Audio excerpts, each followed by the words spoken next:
गुरकिरपाल Singh YouTube channel में आपका स्वागत है। जैसा कि आप जानते हैं, हमारी क्वेश्चन आंसर सीरीज़ बड़ी कामयाबी से चल रही है। डेली लोगों के देश विदेश के क्वेश्चन, लोकल किसानों के क्वेश्चन आ रहे हैं और मैं अपने एक्सपीरियंस के आधार पर उनके जवाब देने की कोशिश कर रहा हूँ। अगर आपके मन में भी कोई डेली रिलेटेड डाउट, कोई क्वेश्चन, कोई क्वायरी है तो आप मेरे से पूछ सकते हैं और मैं अपने एक्सपीरियंस के आधार पर इनके जवाब देने की कोशिश करूंगा। इसके लिए मेरा व्हाट्सअप नंबर है 9013284749 901-328-4749। इस नंबर पर आप वॉइस मैसेज व्हाट्सअप करें और आप मेरे से अगर बात करना चाहते हैं तो आप स्काइप पर सुबह 11:30 बजे से 1 बजे तक कॉल कर सकते हैं, जिसके लिए मेरा आईडी सामने स्क्रीन पे दिया हुआ है। तो दोस्तों, आज एक सुझाव आया है नकुल गुजर जी का। उनका कहना है कि देसी गाय का अगर दूध पिया जाए तो बीमारी नहीं होगी। देखो नकुल गुजर जी, आपने जो कहा है वो कहाँ तक सही है, कहाँ तक गलत है कि जर्सी और एचएफ गाय अभी 20-25 साल से ही आई है और इसके पहले तो देसी गाय ही हुआ करती थी। तो क्या पहले बीमारियां नहीं होती थी? और देसी गाय का दूध जो कि बहुत बढ़िया औषधि माना जाता था, वो उस समय माना जाता था जिस समय में आपकी गाय जंगलों के अंदर चरने जाती थी और जंगलों के अंदर उसको इतनी बूटियां खाने को मिलती थी कि जितना शायद आप खुद भी नहीं जानते होंगे। और गाय अपने हिसाब से कौन सी बूटी उसको खानी है, कौन सी नहीं खानी है, उस हिसाब से खाती थी। क्योंकि मैंने गुजरात के अंदर डीवर्मिंग करते हुए गायों को देखा है। वहाँ पे गिर गाय की डीवर्मिंग जो होती है वो नीम के पत्ते से की जाती है कि गाय को नीम के पत्ते डाल दिए जाते हैं। जिसको जितने गाय को पेट में कीड़े होंगे या परेशानी होगी, उतने से नीम के पत्ते वो खा लेगी। उसको डेली कोई डाइट में नीम के पत्ते नहीं दिए जाते हैं।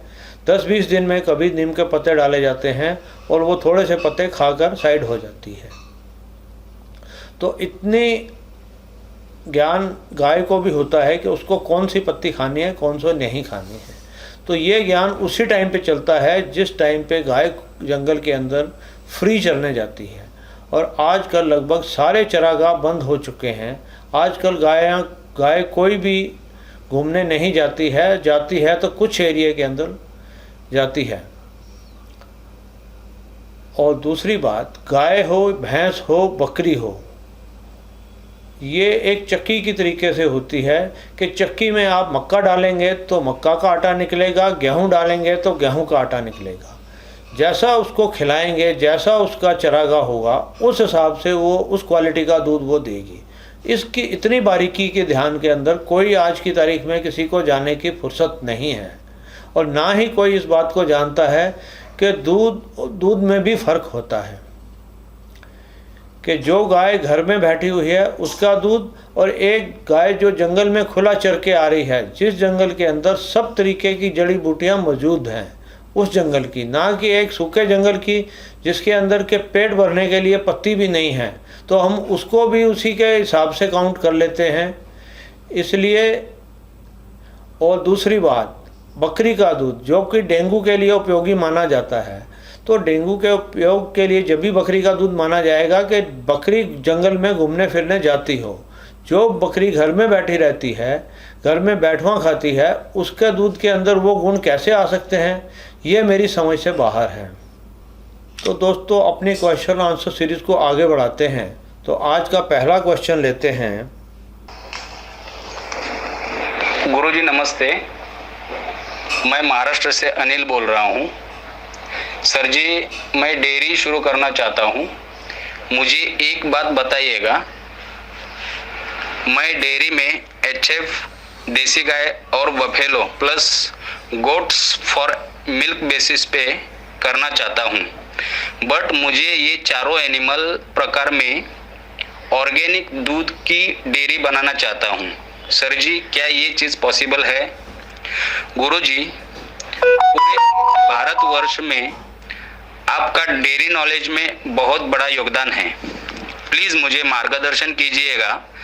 मैं गाय भैंसों से बहुत क्लोज हूँ। मैं ऑर्गेनिक डेयरी करना चाहता हूँ क्योंकि मैं लोगों के इम्यूनिटी के लिए ऑर्गेनिक दूध उपलब्ध करना चाहता हूँ। क्या ये चीज़ पॉसिबल है? धन्यवाद।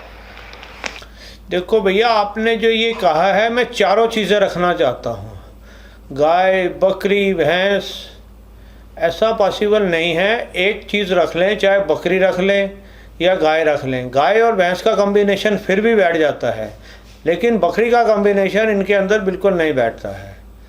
तो आप अपना जो है विचार को थोड़ा सा और ध्यान दें और ये दोनों में से एक चीज़ पे आएँ। और दूसरी बात, जो आप कह रहे हैं ऑर्गेनिक पे काम करना चाहते हैं, ऑर्गेनिक पे काम करने के लिए चीज़ को महंगा बेचना पड़ता है, उसकी कॉस्टिंग ज़्यादा आती है। तो उसको समझाने के लिए भी आपके पास फुर्सत, आपके पास स्टाफ होना चाहिए कि ये चीज़ इस तरीके से है और महंगी पड़ती है। क्योंकि ऑर्गेनिक के अंदर आपके फेल होने के चांसेस ज़्यादा हैं कि लोग आपको रेट नहीं देंगे और उसी रेट में आप बेचोगे तो आपको नुकसान में जाना पड़ेगा। तो इसलिए मेरी राय ये है कि आप जो लाइन पहले चल रही है, दुनिया में एक नॉर्मल दूध की लाइन चल रही है, उसी को चला लें तो बहुत अच्छा होगा। क्योंकि आज की तारीख के अंदर HF हो, जर्सी हो, बकरी हो, गाय हो, किसी का दूध प्योर दे देना ही एक बहुत बड़ा पुण्यदान का काम है। आज की तारीख के अंदर बहुत मिलावटी लोग काम कर रहे हैं। तो इसलिए मैं ये कहना चाहूँगा कि प्योर दूध बेच देना ही एक पुण्यदान का काम है, इसके मुकाबले कोई बड़ा पुण्यदान नहीं हो सकता है। आज का दूसरा क्वेश्चन है। Hello, good evening sir.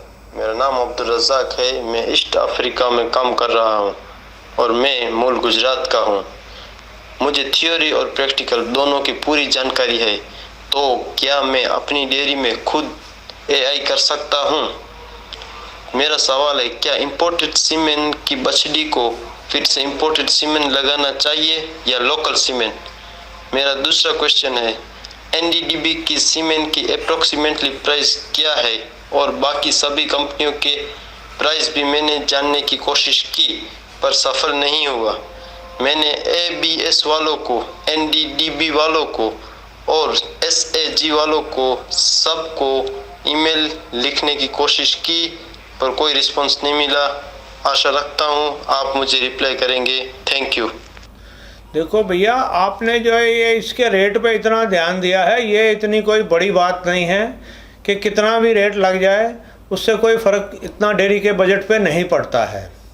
बाकी आप अपने जो डेयरी जब अफ्रीका से आते हैं तो यहाँ और बाकी की यहाँ की लोकल सर्च करनी पड़ेगी। इस तरीके से सारी सर्च यूट्यूब पे और ईमेल पे नहीं की जा सकती है। प्रैक्टिकल नॉलेज के लिए आपको फील्ड में उतरना पड़ेगा। बाकी जो एक सवाल आपने पूछा है कि इंपोर्टेड सीमन को यूज़ करके इंपोर्टेड सीमन से AI की जा सकती है, वो की जा सकती है क्योंकि इंपोर्टेड के अंदर कंपनियों के पास में हज़ारों बुल हैं। कोई इंपोर्टेड के नाम पे एक बुल नहीं है कि आप उसको एक को ही लेके रुक जाएं कि एक ही है और इसी हिसाब से हमने इस काम को आगे नहीं कर पाएंगे। तो दोस्तों, आज का वीडियो आपको कैसा लगा कमेंट सेक्शन में पोस्ट करें और अगर आप चैनल पे नए हैं तो चैनल को सब्सक्राइब करें और पास लगा घंटी का बटन ज़रूर दबाएं। धन्यवाद।